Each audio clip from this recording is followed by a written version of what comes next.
میں آپ حضرات کے سامنے دو باتیں عرض کر رہا ہوں۔ سب سے پہلی بات یہ ہے کہ آج کی اس مجلس میں جو ہمارے مدرسے کے طلباء اور مدرسے کے بچوں نے پروگرام پیش کیا ہے وہ قابل تحسین ہے۔ آپ حضرات یہ اپنی جگہ پر اپنی بات اپنے ذہنوں کو اس کے بہتر انداز میں سمجھ لیں، سن لیں کہ یہ دینی ادارے ہمارے لیے مشعل راہ ہیں، دین کے مضبوط قلعے ہیں۔ یہ دینی ادارے نہ ہوتے تو ہمیں شریعت کی باتیں نہ ملتی، ہمیں دین کی باتیں ہم تک نہیں پہنچتی، قرآن صحیح پڑھنا نہیں آتا، قرآن صحیح پڑھنے والے نہیں ملتے۔ آپ ان علماء کرام کی کہ جنہوں نے اس مدرسے کے لیے قربانیاں دی، وہ اساتذہ جنہوں نے محنتوں سے شوال سے لے کر کے شعبان تک جن بچوں کے پیچھے محنتیں کی، ان کو اس لائق بنایا کہ آپ کے سامنے کھڑے ہو کر دینی باتیں بتائیں، احادیث سنائیں، قرآن کے ترجمے سنائیں۔ یہ سب باتیں کہاں سے آئی؟ میرے محترم بھائیو اور دوستو، آج ان مدارس کی اتنی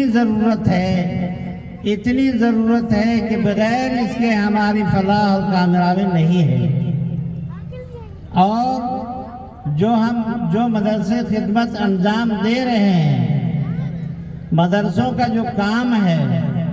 وہ یہی ہے، جیسے آپ نے ابھی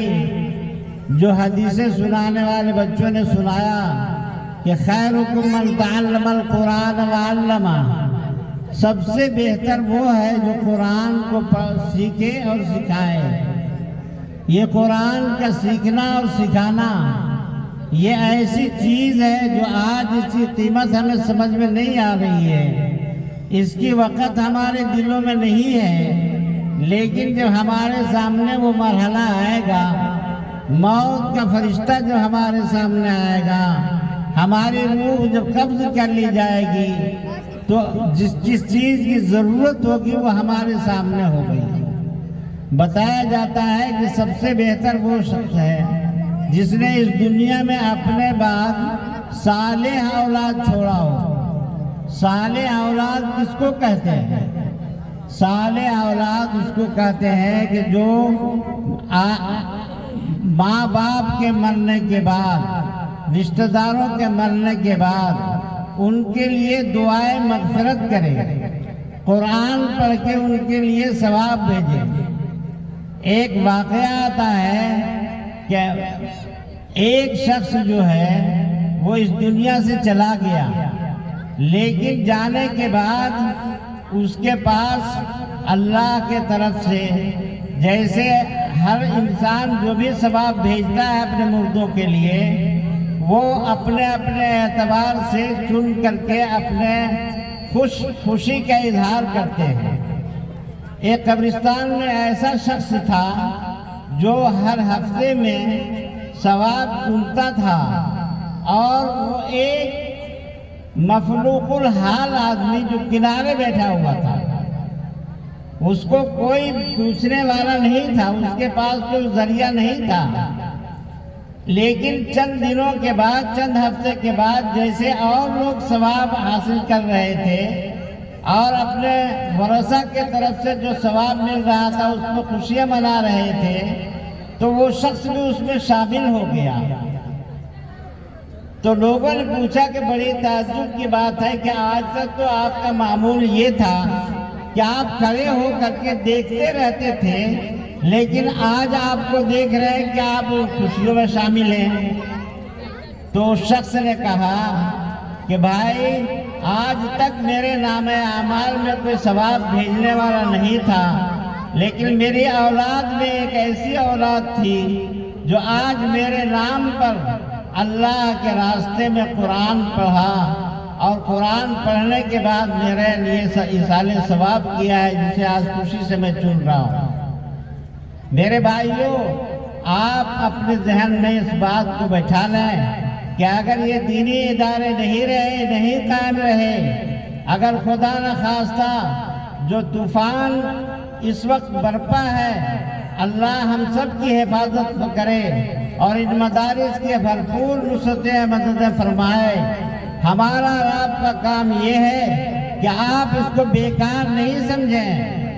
یہ آخرت کی پونجی ہے، آخرت کی پونجی ہم سب کے لیے آخرت کی پونجی ہے۔ آپ کے پاس جو مدارس والے اگر پہنچے تو آپ یہ نہ سمجھیں کہ ہم پر بوجھ بننے کے لیے آئے ہیں، یہ ان کا احسان ہے کہ آپ کے گھر گھر در در جا کر اور آپ سے مدد طلب کر کے مدرسے کے لیے مالی فراہمی کر کے اور ایسے ایسے شعبے قائم کیے ہیں جہاں سے حفاظ کرام، علماء کرام، قراء حضرات، مفتیان کرام، مفسرین، مفکرین اور داعی پیدا کر رہے ہیں۔ اگر یہ سلسلہ بند ہو گیا تو میرے محترم بھائی اور دوستوں، میرا شعار باقی رہنا ناممکن ہوگا۔ اس لیے ہم آپ سے یہی درخواست کریں گے